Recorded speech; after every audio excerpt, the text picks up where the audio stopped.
Are your hydrangeas not looking as vibrant as you'd hoped? Maybe they're a bit lackluster or not blooming like they should. Well, you're in the right place. In this video, I'll share my top tips and simple tricks that will help you transform those dull blooms into vibrant, eye-catching flowers. Stick with me, and by the end, you'll have hydrangeas that stand out in your garden. Welcome back to the channel, where I show you how to make your garden thrive with tips that really work. If you're new here and you're passionate about creating a beautiful blooming garden, go ahead and hit that subscribe button. You won't want to miss the gardening hacks I've got coming your way. By the time this video wraps up, you'll know exactly how to grow hydrangeas that are so vibrant they'll be the stars of your garden. Imagine stepping outside to see your hydrangeas bursting with color season after season. Ready to see how it's done? Let's dive in and get started. First things first, not all hydrangeas are created equal. If you want to boost your blooms and make your hydrangeas the star of your garden, the variety you choose will play a major role in how they perform. Let's talk about some of the best hydrangea varieties to pick depending on your garden's needs. One of the most popular varieties is Hydrangea macrophylla, also known as big leaf hydrangeas. These beauties are known for their stunning, vibrant flowers that come in blue, pink, and even purple shades. If you're aiming for a colorful, striking display in your garden, this is the variety for you. Another great option is Hydrangea pandiculata, or panicle hydrangeas. These hydrangeas are fantastic for sunny spots in your garden, and they bloom in large, showy clusters. The best part? The blooms start off white and gradually transition to a soft pink as the season progresses, giving you a beautiful, multicolored effect. Then there's Hydrangea arborescens, or smooth hydrangeas, perfect for beginners. These hydrangeas are super easy to grow and bloom profusely, even in slightly shadier conditions. If you have a spot in your garden that doesn't get much sunlight, but you still want hydrangeas, this is the variety to choose. And don't forget about Hydrangea corsifolia, also known as oak leaf hydrangeas. This variety is unique because it has large, beautiful oak-shaped leaves, adding texture to your garden year-round. The flowers start off white and turn into a rich, pinkish red in the fall. Plus, the autumn color on the leaves make them a stunning addition to any landscape. Choosing the right variety really depends on your garden's climate, space, and how much sunlight your hydrangeas will get. For example, if your garden gets lots of sun, the panicle hydrangeas will thrive. But if you're working with a shadier spot, the smooth hydrangeas are a great choice. Take some time to consider your garden's unique conditions and pick a variety that will not only thrive, but will also give you the blooms you're dreaming of. Now that you've chosen the perfect hydrangea variety, let's talk about the growing conditions. Hydrangeas are pretty particular about their environment, so getting this right will really help your plants thrive.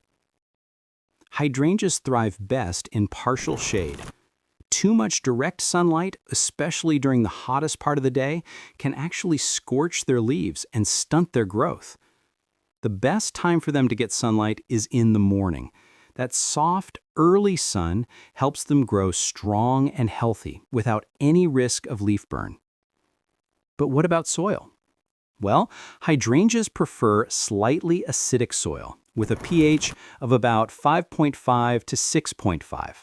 This slightly acidic range is where they truly flourish, giving you those beautiful blooms. If you're unsure about your soil's pH, you can easily test it with a pH kit, which you can pick up at any garden store. If your soil's pH isn't quite right, it's easy to adjust. Adding sulfur will lower the pH and make the soil more acidic, which is perfect for those blue blooms. On the other hand, if you want pink blooms, you can raise the pH slightly by adding lime to the soil. And remember, hydrangeas also love well-drained soil. To make sure their roots don't sit in water and become prone to rot, it's a good idea to improve your soil's texture by adding organic matter or compost. This helps with drainage while also adding nutrients that will support strong, healthy roots. So, in short, give your hydrangeas that perfect combination of partial shade, well-draining, slightly acidic soil, and a good dose of organic matter, and you'll be well on your way to healthier plants with bigger blooms. Quick question for you. Do you have hydrangeas in your garden? If so, what's been the biggest challenge you faced when growing them? Maybe it's the blooms not coming through, or perhaps it's about pruning. Drop your thoughts in the comments below, and I'll make sure to answer as many questions as I can. I love hearing from you all. Now, let's talk about one of the most important steps in ensuring your hydrangeas bloom beautifully: pruning. Now, I know pruning can sound intimidating, but trust me, it's actually one of the easiest ways to promote more blooms and keep your hydrangeas healthy. The best time to prune hydrangeas is in early spring, just before they start their new growth. The trick is to cut back any dead or damaged stems, but leave the healthy ones to give your plant the best chance of producing vibrant blooms. Now here's a pro tip. Hydrangeas bloom either on old wood or new wood depending on the variety. So knowing what type of hydrangea you have is key to pruning at the right time. For Hydrangea macrophylla, those beautiful big leaf hydrangeas, they bloom on old wood, so be sure to prune them after they've bloomed, in late summer or early fall. If you prune them too early, you risk cutting off next season's flowers. But for Hydrangea paniculata or panicle hydrangeas, which bloom on new wood, you can prune them back in late winter or early spring, even before they've started growing. This won't harm the blooms and will encourage fresh, strong growth. So, when in doubt, make sure to identify your hydrangea's variety and prune accordingly. The right timing and technique will ensure your plants have plenty of energy to produce those gorgeous blooms we all love. Now that we've talked about pruning and soil conditions, let's dive into one of the most important steps to getting those hydrangeas to truly pop: fertilizing. Fertilizing your hydrangeas is crucial if you want those blooms to be big, bright, and healthy. But it's not just about dumping any fertilizer on your plants. You need to choose the right fertilizer to get the best results. For hydrangeas, the best option is a balanced, slow-release fertilizer that contains equal parts of nitrogen, phosphorus, and potassium. This will help promote both healthy foliage and strong, vibrant blooms.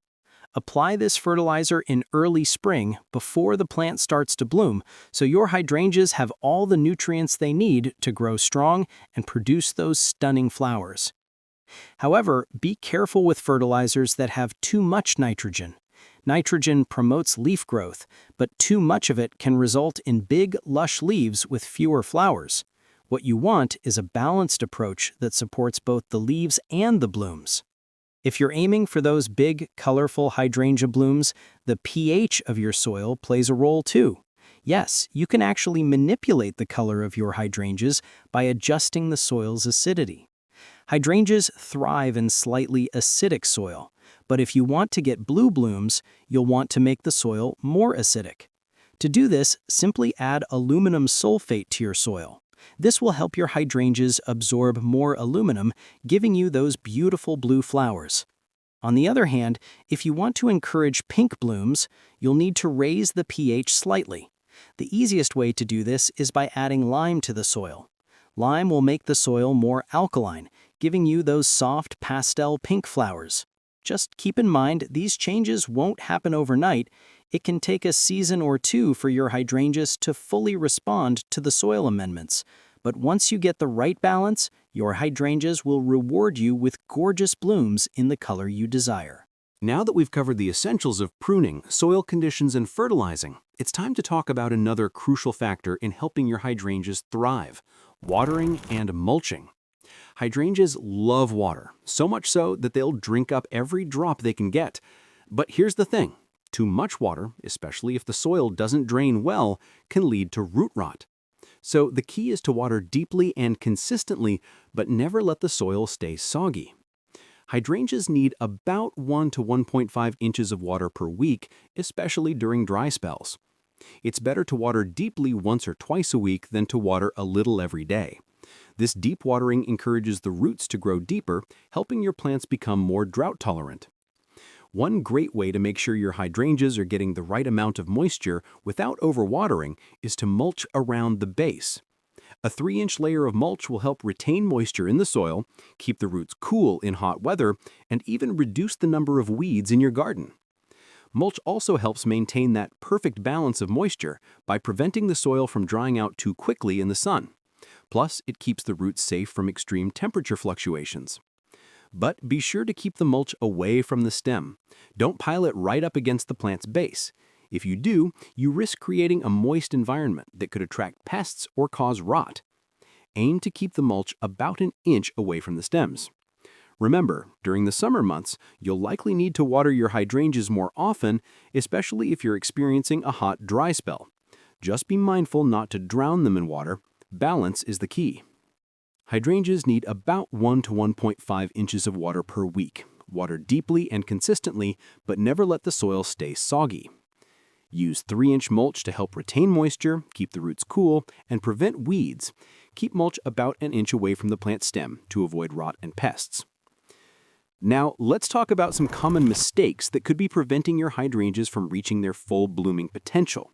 These are easy to overlook, but avoiding them can make a huge difference. Mistake number 1, overwatering. Hydrangeas absolutely love water, but they don't like to sit in it. If your hydrangeas are sitting in soggy soil for too long, you risk drowning the roots, which can lead to rot. Make sure your soil drains well. Hydrangeas prefer moist, well-drained soil, not a swamp. Keep an eye on your watering habits. If the soil feels consistently wet or soggy, you may be overwatering. Try letting the soil dry out slightly between waterings to give your hydrangeas the balance they need. Mistake number 2, pruning at the wrong time. Pruning can help boost blooms, but if you prune too early, you could be cutting off the buds for next season's flowers. For example, Hydrangea macrophylla, big leaf hydrangeas, bloom on old wood, so pruning them in early spring can cut off all the flowers before they have even a chance to grow. Make sure you know your variety before you prune.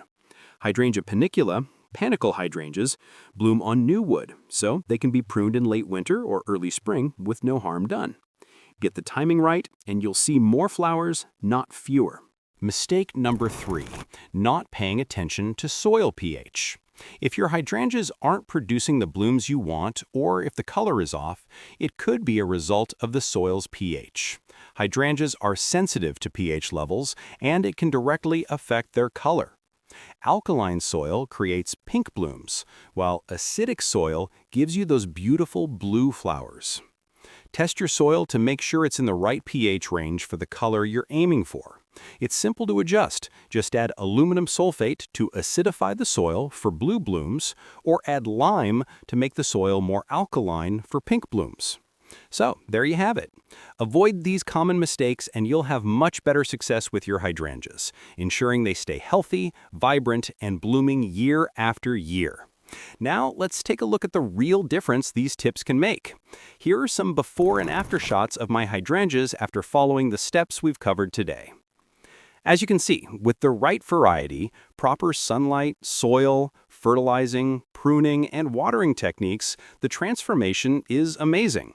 These hydrangeas are fuller, healthier, and bursting with color. You can achieve the same results with your own plants if you follow these steps. If you found these tips helpful and want more gardening hacks, go ahead and hit that like button. And if you haven't subscribed yet, now's the perfect time to do so. I've got tons more gardening videos coming your way, from plant care tips to garden design ideas, and I'd love for you to join the community. Also, if you've tried any of these tips in your garden, or if you have any hydrangea care tips of your own, leave a comment below. I'd love to hear from you, and I'll make sure to reply to as many as I can. To recap, remember, the key to amazing hydrangea blooms is selecting the right variety, ensuring proper light and soil conditions, fertilizing and pruning at the right times, and watering and mulching correctly. If you follow these steps, your hydrangeas will thrive year after year. Thanks so much for watching, and I hope you're feeling inspired to try out these tips in your garden. If you have any more questions or need help with anything else, just drop them in the comments below. Happy gardening, and I'll see you in the next video.